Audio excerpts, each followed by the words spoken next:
ដល់កយបងប្អូនទាំងអស់គ្នាមើលមុខបងប្អូនប្រុសម្នាក់នេះបាទគ្រាន់តែឃើញគឺគួរខ្លាចតែម្ដងបាទហើយនេះឪពុកម្ដាយរបស់គាត់គឺអស់សង្ឃឹមមែនទែនដោយសារតែធ្លាប់បាទ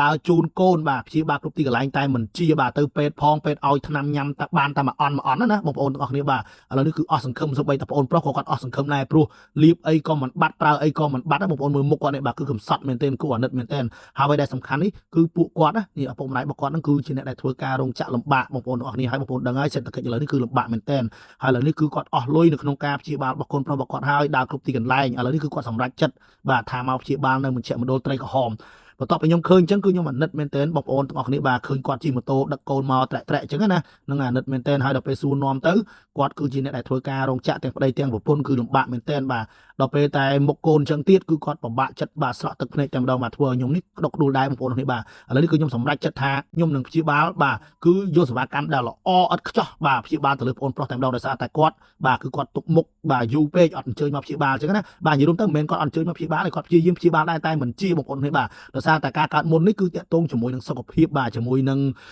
បញ្ហាមុខណាបងប្អូនអរគ្នាបាទមិនមែនចេះតែឃើញគេផ្សព្វផ្សាយបាទលេម្សៅបាទចេះតែលៀបបាត់មែនទេបងប្អូនអរគ្នាបាទតោះទៅយកចិត្តទុកដាក់ក្នុងការព្យាបាលចឹងមជ្ឈមណ្ឌលរបស់យើងគឺយើងត្រួតពិនិត្យក្នុងការព្យាបាលបាទគឺដឹងតែជា100%តែម្ដងបាទចឹងកុំភ័យកុំបារម្ភបងប្អូនប្រុសចាំមជ្ឈមណ្ឌលត្រីក្រហមជួយបងប្អូនប្រុសឲ្យសោះស្អាតមកវិញបាទហើយនេះគឺជាមុខរបស់គាត់បងប្អូនឃើញបាទគឺគាត់ខ្មាស់គេណាគាត់ជាសិស្សសាលាទៀតបាទមិនហ៊ានទៅរៀនបាទដើរតាណាមន័យលាក់មុខលាក់មាត់រហូតបាទឥឡូវនេះកុំភ័យកុំបារម្ភបាទបងប្អូនប្រុសហើយបងប្អូននេះចាំតាមដានបាទក្នុងការព្យាបាលរបស់មជ្ឈមណ្ឌលត្រីក្រហមថាតើអាចជួយបងប្អូនប្រុសឲ្យសោះស្អាតមកវិញបានអត់បាទហើយឥឡូវនេះគឺយើងមានសេវាកម្មថ្មីបងប្អូននេះគឺសេវាកម្ម 10D បាទរបស់មជ្ឈមណ្ឌលត្រីក្រហមគឺមានតែមួយគត់នៅមជ្ឈមណ្ឌលត្រីក្រហមតែម្ដងបងប្អូននេះបាទ